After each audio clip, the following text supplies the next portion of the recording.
ഒരു പ്രായം കഴിയുമ്പോൾ തന്നെ നമ്മുടെ ഈ അപ്പച്ചന്മാർക്കും അമ്മച്ചിമാർക്കൊക്കെ മുട്ടുവേദന വരാറുണ്ട്. ശരിക്കും അതിന്റെ കാരണം എന്തായിരിക്കും? പ്രായമായവരിലെ മുട്ടുവേദനയ്ക്ക് പല കാരണങ്ങളുണ്ട്. വളരെ കോമൺ ആയിട്ട് എല്ലാവരും വിചാരിക്കുന്നത് വെച്ചാൽ മുട്ട് തേയ്മാനം എന്നുള്ള ഒരൊറ്റ കാര്യം കൊണ്ടാണ് മുട്ടുവേദന വരുന്നതെന്നാണ്. പക്ഷെ അങ്ങനെയല്ല. പ്രായമായവർക്ക് സ്വാഭാവികമായിട്ട് തന്നെ അവരുടെ മസിൽ സ്ട്രെങ്ത് കുറയും, അവർക്ക് എക്സസൈസ് കുറവായിരിക്കും, അവരുടെ ബോഡിയുടെ ബാലൻസ് കുറച്ച് കുറയും. ഈ കാരണങ്ങൾ കൊണ്ട് ചെറിയൊരു മുട്ടുവേദന അവർക്ക് വരും. മാത്രമല്ല, പ്രായമായവർക്ക് മറ്റ് പല അസുഖങ്ങളും കാണാം. ഡയബറ്റിസ് പോലെ, ഹൈപ്പോതൈറോയിഡിസം പോലെ പല അസുഖങ്ങളും കാണാം. പിന്നെ പല ഇൻഫ്ലമേറ്ററി ആർത്രൈറ്റിസ്, നീർക്കെട്ടുള്ള വാതരോഗങ്ങൾ വരുന്നത് കുറച്ച് പ്രായമായ ആളുകൾക്കാണ്. അപ്പോൾ അങ്ങനെയുള്ള വാതരോഗങ്ങൾ കൊണ്ടും മുട്ടുവേദന വരാം. പക്ഷേ പ്രായമായവരിലെ മുട്ടുവേദനയ്ക്കുള്ള പ്രധാനപ്പെട്ട കാരണം മുട്ട് തേയ്മാനം അഥവാ ഓസ്റ്റിയോ ആർത്രൈറ്റിസ് ആണ്. മുട്ടു തേയ്മാനത്തിന് കൂടുതലും പേരും ചികിത്സിക്കുന്നതാണ് ടോട്ടൽ നീ റീപ്ലേസ്മെന്റ്. അപ്പം ശരിക്കും അറിയാത്ത കുറച്ച് വിഭാഗം ആൾക്കാരും ഉണ്ട് എന്താണ് ഈ ഒരു ചികിത്സ. അപ്പം അതിനെക്കുറിച്ചൊന്ന് ഷോർട്ടാക്കി പറയാൻ പറ്റും? നമ്മുടെ ശരീരത്തിന്റെ സുഗമമായ ചലനം സാധ്യമാക്കുന്ന സന്ധികളാണ്. സന്ധികൾ സ്മൂത്തായിട്ട് മൂവ് ചെയ്താൽ മാത്രമേ നമുക്ക് സുഗമമായിട്ട് കൈകാലുകൾ ചലിപ്പിക്കാനും ഒരു സ്ഥലത്ത് നിന്ന് അടുത്ത സ്ഥലത്തേക്ക് പോകാനും വെയിറ്റ് എടുക്കാനും ഒക്കെ കഴിയത്തുള്ളൂ. അപ്പോൾ എന്തെങ്കിലും ഈ സന്ധികളുടെ സുഗമമായ ചലനം സാധ്യമാക്കുന്നത് സന്ധിയുടെ സർഫസിലുള്ള, അതായത് ജോയിന്റിന്റെ സർഫസിലുള്ള കാർട്ടിലേജ് എന്ന് പറയുന്ന മിനുസമുള്ള ഒരു ആവരണമാണ്. മിനുസമുള്ളതും കട്ടിയുള്ളതുമായ കാർട്ടിലേജ് എന്ന് പറയുന്ന ഒരു ആവരണമാണ് സന്ധിക്ക് പുറത്തുള്ളത്. ആ ആവരണമാണ് നമ്മളുടെ സന്ധിയുടെ സുഗമമായ ചലനം സാധ്യമാക്കുന്നത്. അപ്പോൾ അപകടം കൊണ്ടോ മറ്റെന്തെങ്കിലും അസുഖങ്ങൾ മൂലമോ ഈ കാർട്ടിലേജ് നഷ്ടപ്പെട്ടു പോവുകയാണെങ്കിൽ സന്ധിയുടെ സുഗമമായ ചലനം തടസ്സപ്പെടും.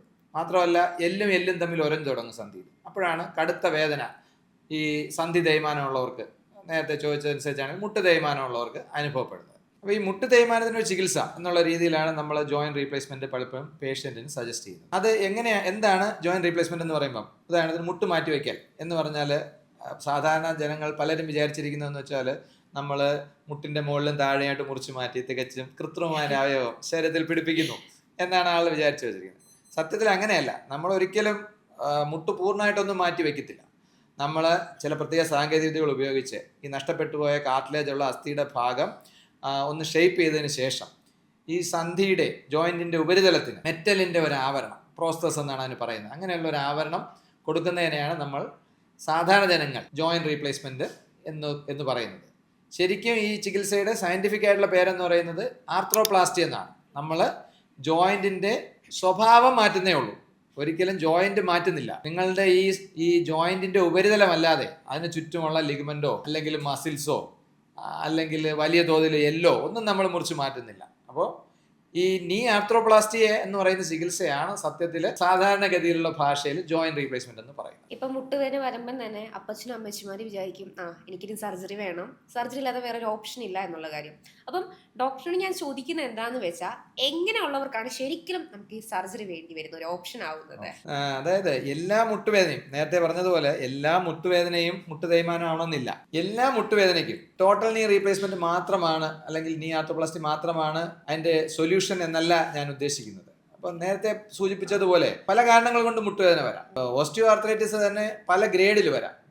ചെറിയ രീതിയിൽ ഗ്രേഡ് 1 ചെറിയ തോതിലുള്ള കാർട്ടിലേജ് ഒക്കെ പോയതേ ഉള്ളൂ എന്നുണ്ടെങ്കിൽ നമുക്ക് സർജറി ഒന്നും വേണ്ട. സാധാരണഗതിയുള്ള ഔഷധ ചികിത്സ, ഫിസിയോതെറാപ്പി, ആക്ടിവിറ്റി മോഡിഫിക്കേഷൻ, അതായത് സ്റ്റെപ്പ് കയറുന്നത്, കയറ്റം കയറുന്നത്, പിന്നെ ചില ലൈഫ് സ്റ്റൈൽ കാര്യങ്ങളൊക്കെ ഒന്ന് അവോയ്ഡ് ചെയ്ത് കഴിഞ്ഞാൽ നമുക്ക് സർജറി കൂടാതെ തന്നെ ഈ മുട്ടുവേദന ചികിത്സിക്കാൻ പറ്റും. പക്ഷേ നിങ്ങൾക്ക് കടുത്ത വേദന അനുഭവപ്പെടുന്നു മുട്ടിൽ, അത് നമുക്ക് വെറുതെ ഇരിക്കുമ്പോൾ റെസ്റ്റിലും നിങ്ങൾക്ക് വേദന വരുന്നു.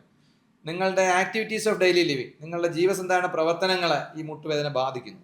മാത്രമല്ല, നിങ്ങൾക്ക് വേദന ഇല്ലാതെ നടക്കാൻ പറ്റുന്ന ദൂരം ക്രമമായി കുറഞ്ഞു വരും. ഇനി ചിലപ്പോൾ തന്നെ ഈ തേയ്മാനം വളരെ കൂടുമ്പോഴത്തേക്കും മുട്ടിന് വളവൊക്കെ കാണും. ഇങ്ങനെയുള്ള സന്ദർഭങ്ങളിലാണ് നമ്മൾ മുട്ട് തേയ്മാനത്തിന് മുട്ട് മാറ്റിവെക്കൽ ശസ്ത്രക്രിയ അല്ലെങ്കിൽ ജോയിന്റ് റീപ്ലേസ്മെന്റ് ഒരു ട്രീറ്റ്മെന്റ് ആയിട്ട് സജസ്റ്റ് ചെയ്യുന്നത്.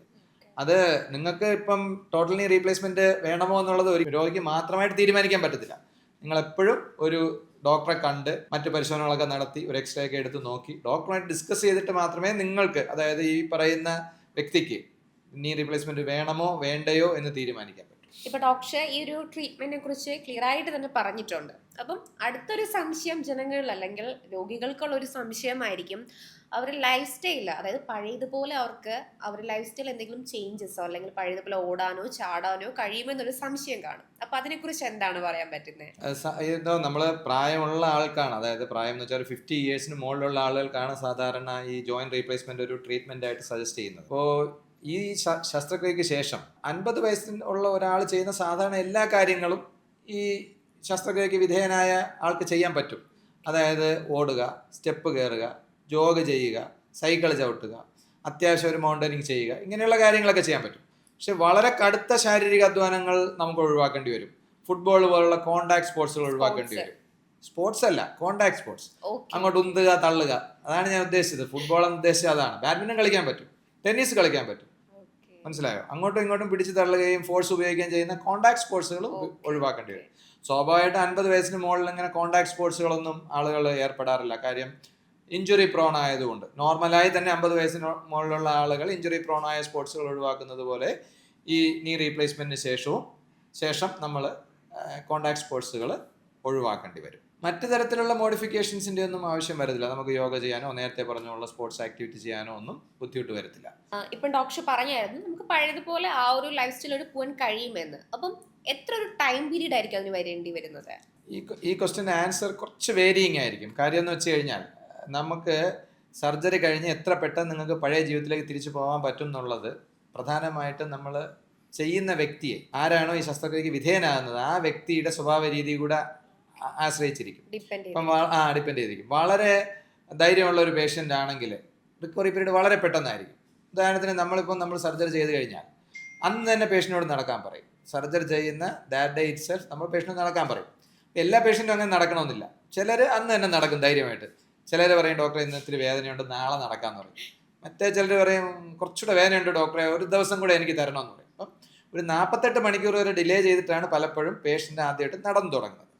അപ്പോൾ അതിനുശേഷം ഈ റീഹാബിലിറ്റേഷൻ എക്സസൈസ്, ഫിസിയോതെറാപ്പി ഒക്കെ ആയിട്ട് പേഷ്യൻ്റ് സഹകരിക്കുന്നതിന് വ്യത്യാസങ്ങളുണ്ട്. വളരെ നല്ല രീതിയിൽ ഡോക്ടറോടും ഫിസിയോതെറാപ്പിസ്റ്റിനോടും സഹകരിക്കുകയും അവരെ വിശ്വാസത്തിലെടുത്ത് അവർ പറയുന്ന എല്ലാ കാര്യങ്ങളും ചെയ്യുകയാണെങ്കിൽ വളരെ പെട്ടെന്ന് തന്നെ നിങ്ങൾക്ക് നോർമൽ ലൈഫിലോട്ട് പോകാൻ പറ്റും. ഇനി എങ്ങനെയൊക്കെ പറഞ്ഞാലും ഒരു മാസം കഴിയുമ്പോൾ നിങ്ങൾക്ക് ഒരുവിധം എല്ലാവരും നോർമൽ ലൈഫിലോട്ട് പോകും. നേരത്തെ പറഞ്ഞ കണക്ക് ഓടാനും ജോഗ് ചെയ്യാനും കാറ് ഡ്രൈവ് ചെയ്യാനും ഒക്കെ സ്റ്റാർട്ട് ചെയ്യാൻ പറ്റും. പക്ഷേ ഇനിഷ്യൽ റീഹാബിലിറ്റേഷൻ പീരീഡിൽ നമ്മൾ വളരെ ശ്രദ്ധ ഊന്നിക്കഴിഞ്ഞാൽ നിങ്ങളുടെ റിക്കവറിയും വളരെ ഫാസ്റ്റ് ആയിരിക്കും. കോമൺ ആയിട്ടുള്ള ചിലവർ ഉത്കണ്ഠയാണ് ഇതൊരു പെയിൻഫുൾ പ്രൊസീജിയർ ആണെന്നുള്ളൊരു കാര്യം. അപ്പം ഈ ഒരു പ്രൊസീജിയർ വേദന മാറാനാണ് പലരും ചെയ്യുന്നത്. എന്നാലും ആ ഒരു പ്രൊസീജിയർ എങ്ങനെയായിരിക്കും എന്നൊരു ഉത്കണ്ഠ മാറ്റാൻ കഴിയുമോ, അല്ലെങ്കിൽ ആ ഒരു ചിന്താഗതി എങ്ങനെയാണ്? അത് ശരിയാണ്. എല്ലാവരും ടോട്ടൽ നീ റീപ്ലേസ്മെന്റ് വരുന്ന പൊതുവെ എല്ലാവരും വളരെ ആങ്ഷ്യസ് ആയിട്ട് പറയുന്നതാണ് ഇത് വളരെ പെയിൻഫുൾ ആയിരിക്കും, സർജറിക്ക് ശേഷം വേദന ഒരുപാട് അനുഭവിക്കേണ്ടി വരും എന്നുള്ളത്. അത് നമ്മൾ പ്രധാനമായിട്ട് മനസ്സിലാക്കേണ്ട കാര്യം, ഈ ഓസ്റ്റിയോ ആർത്രൈറ്റിസിന്റെ പെയിൻ എന്ന് പറയുന്നത് ഒരു എലി ആ ജോയിന്റിനകത്തിരുന്ന് കരണ്ട് തിന്നുന്ന പോലത്തെ വേദന, അത്രയും വേദനയുണ്ട് ഓസ്റ്റിയോ ആർത്രൈറ്റിസ് എന്നാണ് ബുക്കിൽ പറഞ്ഞിരിക്കുന്നത്. അപ്പോൾ ആ വേദനയായിട്ട് തട്ടിച്ച് നോക്കുമ്പോൾ നമ്മൾ സർജറിക്ക് ശേഷം അനുഭവിക്കുന്ന വേദന വളരെ കുറവാണെന്ന് പറയേണ്ടി വരും. എന്നാലും ഒരു സർജറിയാണ്, ഒരു ഇൻവേസീവ് പ്രൊസീജിയറാണ്. അപ്പോൾ അതിൻ്റെ പൊതുവായിട്ടുള്ളൊരു വേദന കാണും. അപ്പോൾ ഈ വേദന നിയന്ത്രിക്കാനുള്ള ആധുനികമായ മാർഗങ്ങൾ അവൈലബിൾ ആണ്. നല്ല മികച്ച ഒരു പെയിൻ മാനേജ്മെൻറ്റും അനസ്തീഷ്യ ടീമും ഒക്കെ നിങ്ങൾ സർജറി ചെയ്യുന്ന ഹോസ്പിറ്റലിൽ ഉണ്ടെങ്കിൽ നിങ്ങൾക്ക് വളരെ ഒരു ഓൾമോസ്റ്റ് വേദനരഹിതമായി തന്നെ ഈ ചികിത്സയിലൂടെ കടന്നു പോകാൻ പറ്റും. പിന്നെ പലപ്പോഴും ഞാൻ ശ്രദ്ധിച്ചിട്ടുള്ളത് പേഷ്യൻ്റ് ഭയങ്കര ആൻറ്റിസിപ്പേറ്ററി പെയിനാണ്. അത് വേദന വരും, അങ്ങനെ ഒരു കാര്യമുണ്ട്. വേദന വരും എന്ന് നമ്മൾ ചിന്തിച്ച് കഴിയുമ്പോഴത്തേക്കും നമുക്ക് ആ വേദന നമുക്ക് കൂടുതലായിട്ട് അനുഭവപ്പെടും. അതങ്ങനെയാണ് നോർമലായിട്ട്. അതൊരു എല്ലാ വേദനയ്ക്കും ഒരു സെൻട്രൽ കമ്പോണൻറ്റും പെരിഫറൽ കമ്പോണൻറ്റും ഉണ്ട്. അതായത് ആ വേദന ഉണ്ടാകുന്ന സ്ഥലത്തുള്ള ബുദ്ധിമുട്ടുകൾ പോലെ തന്നെ നമ്മളുടെ മസ്തിഷ്കം ആ വേദന എങ്ങനെ സമീപിക്കുന്നു എന്നനുസരിച്ചാണ് നമ്മൾ വേദന അനുഭവിക്കുന്നത്. അപ്പോൾ ഈ ഒരു ആൻറ്റിസിപ്പേറ്ററി പെയിൻ പലപ്പോഴും പേഷ്യൻറ്റിന് കൂടുതലായിരിക്കും. അപ്പോൾ അത് നിങ്ങൾ മനസ്സിലാക്കേണ്ട ഒരു കാര്യം എന്ന് വെച്ച് കഴിഞ്ഞാൽ ഇതിനുള്ള എല്ലാ കാര്യങ്ങളും ഡോക്ടർ ചെയ്യുന്നുണ്ട്, അനസ്തീഷ്യ ടീം ചെയ്യുന്നുണ്ട്, പെയിൻ മാനേജ്മെൻറ്റ് ടീം ചെയ്യുന്നുണ്ട് എന്നുള്ള വിശ്വാസത്തോടു കൂടി നിങ്ങൾ ഈ സർജറി സമീപിച്ച് കഴിഞ്ഞാൽ നിങ്ങൾക്ക് ടോളറബിൾ ആയിട്ടുള്ള ലെവലിൽ മാത്രമേ, വളരെ ചെറിയൊരു പീരീഡിൽ മാത്രമേ നിങ്ങൾക്ക് വേദന സഹിക്കേണ്ടി വരൂ. അതിനുശേഷം നമ്മൾ മസിൽ സ്ട്രെങ്ത് ഒക്കെ ഇമ്പ്രൂവ് ചെയ്യുന്നതിനനുസരിച്ച് പൂർണ്ണമായിട്ടും വേദനരഹിതമായിട്ടുള്ള മൂവ്മെൻറ്റ് ഒരു 2-3 മാസത്തിനകം തന്നെ സാധ്യമാകും.